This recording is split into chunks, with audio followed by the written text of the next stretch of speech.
Voilà, chers internautes, bonjour. On s'était quitté le 22 mai avec Second Life et Betty Mercier.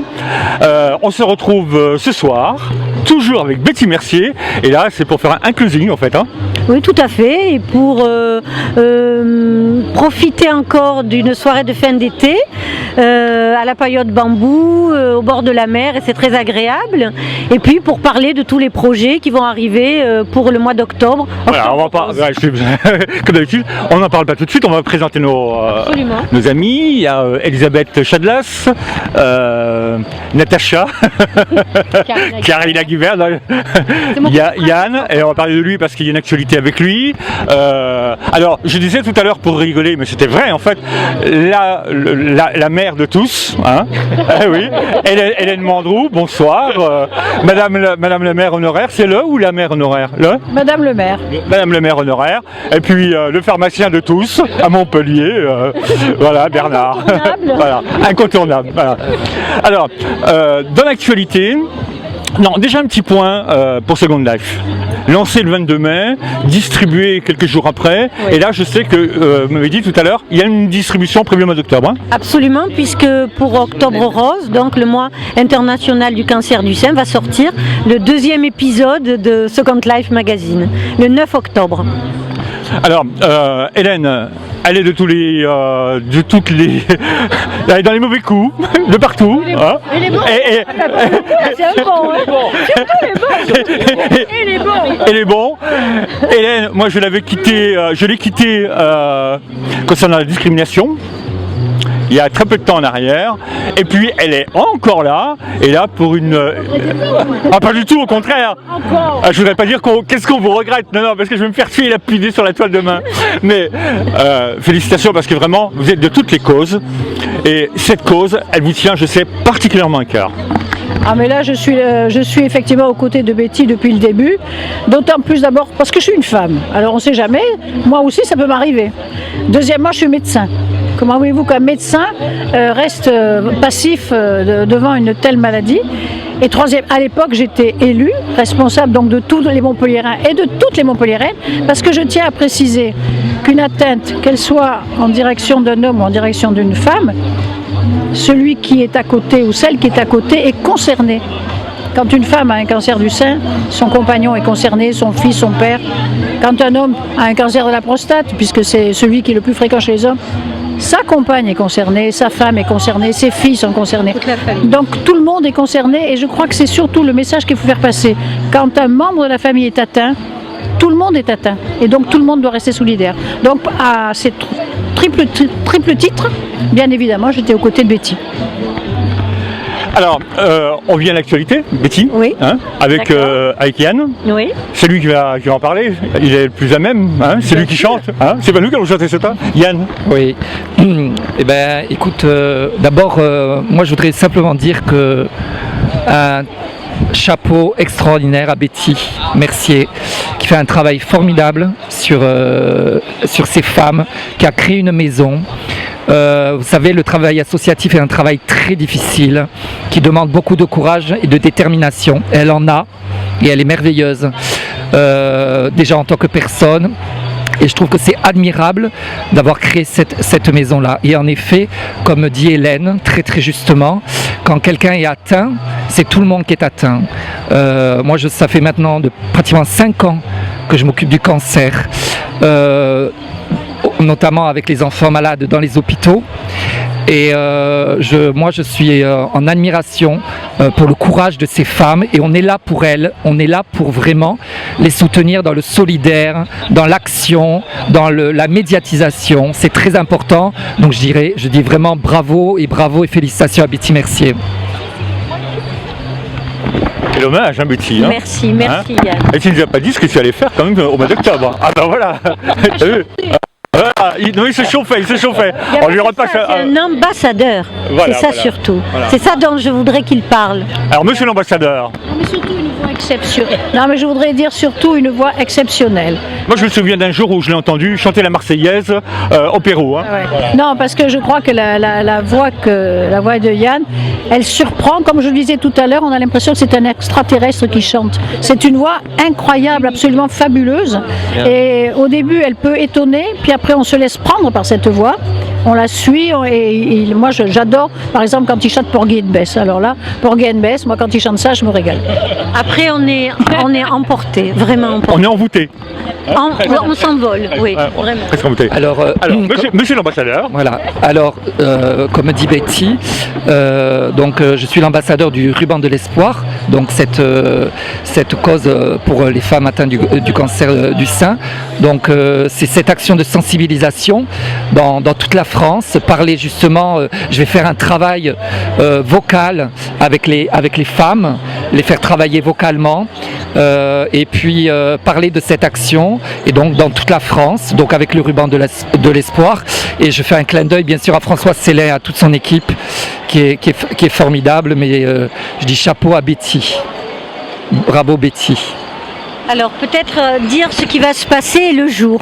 Donc le ruban de l'espoir démarre le 1er octobre à Paris. Et donc il y a 16 villes en France et sur 2 pays aussi avec la Belgique. Et donc le 9 octobre il y a l'étape à Montpellier, comme il y a depuis au moins 6 ans. Et ensemble Hélène, on a accueilli le ruban de l'espoir, la flamme du ruban de l'espoir. Donc toute la journée il y a un congrès ouvert au public qui est sur le thème du retour à l'emploi cette année à la faculté de médecine, particulièrement à l'UPM près d'Arnaud de Villeneuve, et c'est Hélène Mandroux qui va faire l'ouverture de ce congrès. Et le soir il y a le concert de Yann au domaine de Verchamp, mais dans le parc. Dans le parc du domaine, et donc la billetterie est en ligne dès à présent sur www.rubandelespoir.fr. On vous attend nombreux. Bien sûr, il y a le concert et un cocktail aussi associé. Alors moi j'ai tenu à ce que Karina Guibert soit également là ce soir parce que, à mon micro, derrière le micro je parle, parce que tu es partout donc on te voit partout, mais parce que je sais que tu es quelqu'un qui est solidaire de toutes ces causes. Oui, tout à fait. D'abord parce que personnellement beaucoup touchée par cette cause malheureusement, mais ce qui m'a donné justement l'envie de m'impliquer vraiment dans plusieurs associations et surtout faire beaucoup de terrain, parce que c'est ce qui est le plus important en fait, d'être en contact avec les gens. Moi je suis quelqu'un de foncièrement optimiste et donc j'aime communiquer ça en fait aux gens et j'aime voilà. Donc on fait beaucoup d'actions et donc là c'est vrai que moi Yann, moi j'adore, donc j'ai été parmi les premières inscrits avec Elisabeth, hein. Dès qu'on l'a su, on s'est inscrit, hein. Il n'y avait pas de souci, voilà. Et c'est vrai qu'on essaye de faire vraiment communiquer différemment aussi sur ce thème-là, parce que c'est compliqué, c'est difficile de faire passer le message aux gens, donc on essaye. Donc c'est pour ça aussi que le 15 octobre on fera la séance de dédicace avec Lillison qui a fait une BD justement là-dessus et qui à travers le rire et le dérisoire, parce que voilà c'est mais expliquer que c'est pas une fatalité, que on a besoin justement de continuer à vivre et de propager du bonheur surtout. Juste un complément d'information te concernant, il y a quelque chose qui se passe autour d'un crabe, je crois, c'est ancien.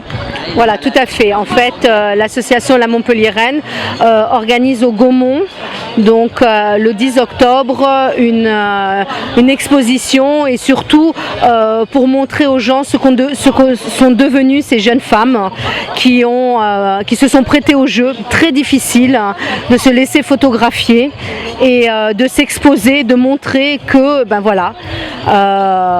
n'y a pas de fatalité, qu'il y en a certaines qui sont devenues mamans après, il y en a certaines qui ont mais elles ont toutes gardé espoir et elles ont toutes combattu et franchement ce sont des femmes très courageuses parce qu'elles ont été touchées très jeunes aussi.